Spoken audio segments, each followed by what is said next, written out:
Everyone's calling Guest 666 trash now because survivors can easily loop him forever. And yeah, even after all the looping nerfs, he's still extremely easy to loop. But I've been testing many new ways to counter it. So here are my ways of countering looping as Guest 666. By the way, quick disclaimer, this won't make Sixer impossible to loop, it will just make it a lot more difficult. But before I explain how to counter looping as Sixer, you must know how to counter looping as Killer in general. Looping is basically when a survivor finds a certain sized wall and then just runs around it in circles so you can't catch them. They do this by conserving their stamina and taking the shortest distance around the wall as possible, making it almost impossible for you to even touch them. So how do you even counter this? Well, just do the exact same they're doing. Conserve your stamina as much as possible, and take the shortest amount of distance that you possibly can around that wall. Now, depending on what killer you're using, you can also use your moves, your abilities to your advantage, and I recommend to get your stamina to 100% so you can start a chase, because a killer has 110% stamina and the survivor has 100, meaning you'll almost guarantee at least get a hit from full stamina. That's pretty much all I have to say for the basics of looping. Now let's talk about how to counter looping as Sixer. First, quickly, we can roll out the obvious ones, which is his Infernal Cry and Blood Hunt. When hitting a survivor with his Infernal Cry, it will give Sixer speed, which obviously helps catch up to the survivor during a loop. And Blood Hunt gives him an insane speed buff, damage buff, and makes him unstunnable, so that's an obvious counter. Now, one of the bigger problems with Sixer is him being way too fat. So when running around walls, his giant hitbox will just get stuck on a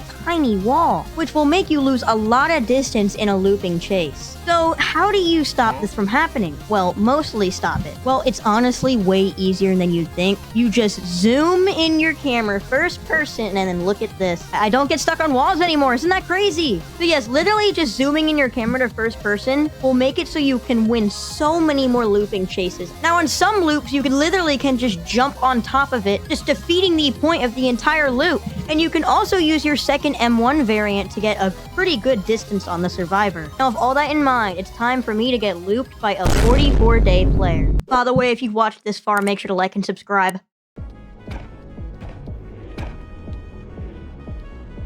Okay, well, if they go right there, I can jump over the edge.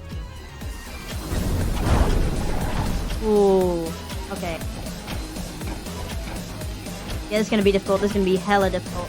The only way to really counter this part right here is the Blood Hunt. Oh, I hugged the wall too much. Okay, I got that, I got that, I got that. Okay, gain stamina, gain the stamina.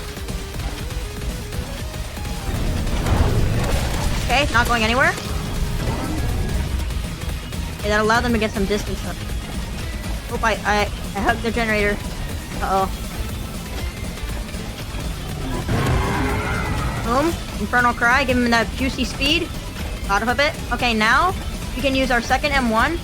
Gain some distance. Awesome.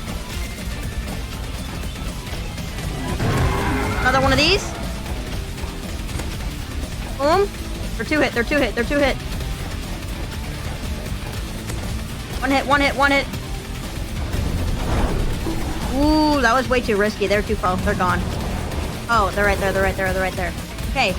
I'm gonna get on top of the loop. Boom, on top of the loop. Now they're cooked. If I don't hug the wall,